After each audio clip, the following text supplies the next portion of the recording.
और exam studying में आपका हार्दिक स्वागत है। अब तक आपने जीन जीन पियाजे, कोल्सवर्थ और वाइगोस्की के संबंधित कुछ क्वेश्चनों के बारे में मैंने डिस्कस किया था, जिसका लिंक डिस्क्रिप्शन में मिल जाएगा। और हमारे अगर व्हाट्सएप ग्रुप से आप जुड़ना चाहते हैं तो उसका भी लिंक आपको डिस्क्रिप्शन में मिल जाएगा। नेक्स्ट क्वेश्चन के बारे में अगर मैं बात करूँ, क्वेश्चन नंबर जो उससे आगे चलेगा 11। कोई 5 साल की लड़की एक टी शर्ट को तय करते हुए अपने आप से बात करती है। लड़की द्वारा प्रदर्शित व्यवहार में संदर्भ में निम्नलिखित में से कौन सा कथन सही है? जीन पियाजे और लेवास्की इनकी व्याख्या बच्चों के विचारों के अकेंद्रित के रूप में करेंगे। जीन पियाजे इसे अकेंद्रित भाषा कहेगा और लेवास्की इसकी व्याख्या बच्चों के द्वारा निजी भाषा से अपनी क्रियाओं को नियमित करने के प्रयासों के रूप में करेगा।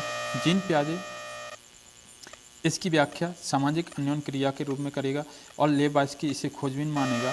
जीन पियाजे और लेवास्की इसकी व्याख्या बच्चों के द्वारा अपनी माँ के अनुकरण के रूप में करें। तो इसमें जो करेक्ट आंसर हो जाएगा उसका करेक्ट आंसर हो जाएगा, यानी जीन पियाजे और लेवास्की के अगर द्वारा देखा जाए तो इसका करेक्ट आंसर हो जाएगा डी।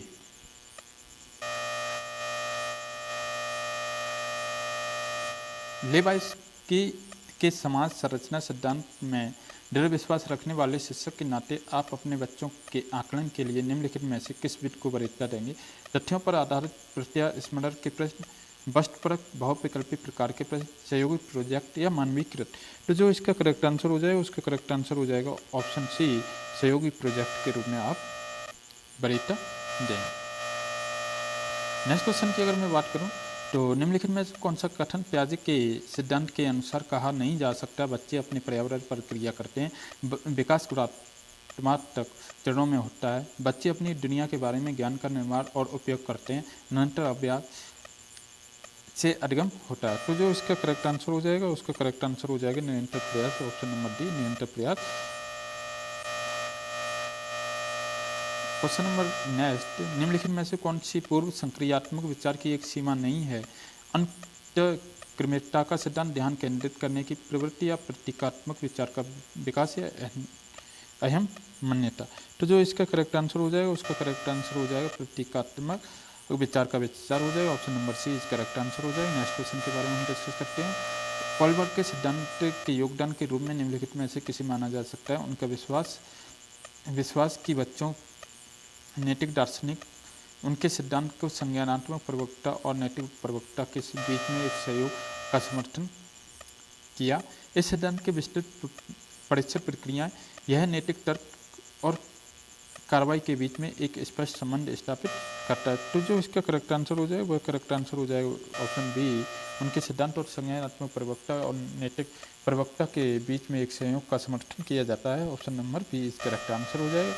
क्वेश्चन नंबर 16 के बारे में अगर मैं बात करूं तो निकटवर्ती विकास का क्षेत्र संदर्भित करता है उस सीखने के बिंदु को जब सहयोग वापस लिया जा सकता है, उस चरण को जब अधिकतम विकास संभव हो, उस विकासात्मक चरण को जब बच्चा सीखने की पूरी जिम्मेदारी लेता है, इस एक संदर्भ को जिसमें बच्चा सहयोग के सही स्तर की कोई कार्य लगभग स्वयं कर लेता है। तो जो इसका करेक्ट आंसर हो जाएगा वह हो जाएगा, यानी जब एक बच्चा हो वो एक संदर्भ में जो बच्चे के सहयोग में सही स्तर का कोई कार्य लगभग स्वयं कर लेता है, option number D correct answer हो जाएगा।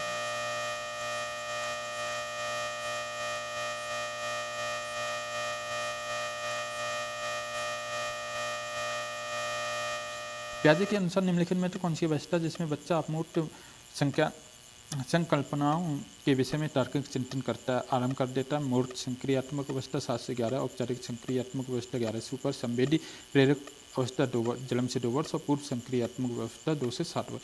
तो जो इसका करेक्ट आंसर हो जाएगा वह हो जाएगा आपका, यानी औपचारिक संक्रियात्मक अवस्था 11 वर्ष से ऊपर, यानी option number B correct answer हो जाएगा इसका, यानी 18। क्वेश्चन नंबर 18 के बारे में बात करें तो बच्चों में बौद्धिक विकास की 4 विशिष्ट अवस्थाओं की पहचान की जाती है, कोलबर्ग द्वारा, एरिक्सन द्वारा, स्किनर द्वारा या पियाजे के द्वारा। तो जो करेक्ट आंसर हो जाए वह हो जाएगा पियाजे के अनुसार, option number D is correct answer इसका हो जाए।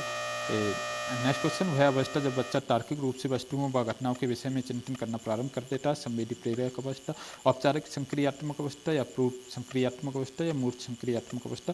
तो जो इसका करेक्ट आंसर हो जाएगा वह हो जाएगा ऑप्शन नंबर डी, यानी मूर्त संक्रियात्मक अवस्था। वह कौन सा स्थान है जहाँ बच्चे संज्ञानात्मक विकास से सबसे बेहतर तरीके से प्रभावित किया जा सकता है? खेल का मैदान, विद्यालय एवं कक्षा का पर्यावरण, शवसागर या घर। तो जो इसका करेक्ट आंसर हो जाएगा वह हो जाएगा ऑप्शन नंबर बी, यानी विद्यालय एवं कक्षा का पर्यावरण हो जाएगा। नेक्स्ट क्वेश्चन के बारे में हम डिस्कस करते हैं। बच्चे दुनिया के बारे में अपनी समझ का सृजन करते हैं। इसका श्रेय किसको, खालिस्तान किसको जाता है? पियाजे को, पावलोव को, स्किनर को या कोल्बर को। तो जो इसका करेक्ट आंसर हो जाएगा वह करेक्ट आंसर हो जाएगा यानी ऑप्शन 1, यानी पियाजे को जाता है। वाइगोत्स्की बच्चों को सीखने में निम्नलिखित में किस कारक की महत्वपूर्ण भूमिका पर बल देते हैं? सामाजिक, अनुवांशिकता, नैतिक या शारीरिक। तो इसका जो करेक्ट आंसर हो जाएगा ऑप्शन नंबर ए, यानी सामाजिक। पियाजे के संज्ञानात्मक विकास के चरणों में के अनुसार इंद्रियगामक संवेदी अवस्था किसके साथ संबंधित होती है? सामाजिक मुद्दों से शुरू कर अनुकरण स्मृति के या मानसिक निरूपण द्वारा तार्किक रूप से समस्या समाधान की योग्यता या विकल्पों के निर्वचन और विश्लेषण के द्वारा। तो जो इसका करेक्ट आंसर हो जाए वह हो जाएगा आपका ऑप्शन बी करेक्ट आंसर, अनुकरण स्मृति और मानसिक निरूपण के द्वारा। क्वेश्चन नंबर 24 की बात करें। कोल्बर के अनुसार यानी बच्चों नैतिक मूल्य का विकास कर सकता है, कैसे व्यवहार किया जाना चाहिए, इस पर कठोर निर्देश देकर, धार्मिक शिक्षा को महत्व देकर, व्यवहार के स्पष्ट नियम बताकर या नैतिक मूल्यों पर आधारित चर्चाओं में उन्हें शामिल करें। तो जो इसका करेक्ट आंसर हो जाएगा वह हो जाएगा ऑप्शन नंबर डी, यानी नैतिक मुद्दों पर आधारित चर्चा और उन्हें शामिल करके। क्वेश्चन नंबर नेक्स्ट, वाइगोत्स्की के सिद्धांत को निहितार्थ अर्थ है प्रारंभिक व्यवस्था के बाद कठिन सवालों को हल करने में बच्चे की सहायता न करने। बच्चे उन बच्चों की संगत सिस्टम रूप से सीख लेते हैं जिनका बुद्धि लाभटक IQ उनकी बुद्धि लाभटांक से कम होती है, संज्ञानात्मक समस्या समाधान से या प्रत्येक विद्यार्थी को व्यक्तिगत रूप से। तो जो इसका करेक्ट आंसर हो जाएगा option number C is correct answer, यानी सहयोगात्मक समस्या समाधान से। अब तक आपने यानी जो इससे पहले वाली वीडियो में आपने देखा था यानी पियाजे, कोल्बर और वाइगोत्स्की के संबंधित कुछ क्वेश्चन और कुछ क्वेश्चन इसके बारे में हम आज डिस्कस कर लिए। इसी अगले क्वेश्चन में नेक्स्ट डे डिस्कस कर लेंगे। इसका लिंक आपको डिस्क्रिप्शन में मिल जाएगा। हमारे अगर व्हाट्सएप ग्रुप से जुड़ना चाहते हो तो इसका लिंक आपको डिस्क्रिप्शन में दिया गया। आप हमारे व्हाट्सएप ग्रुप से भी जुड़ सकते हो। Thank for watching. जय हिंद। हमारे चैनल को लाइक शेयर सब्सक्राइब जरूर करें। जय हिंद।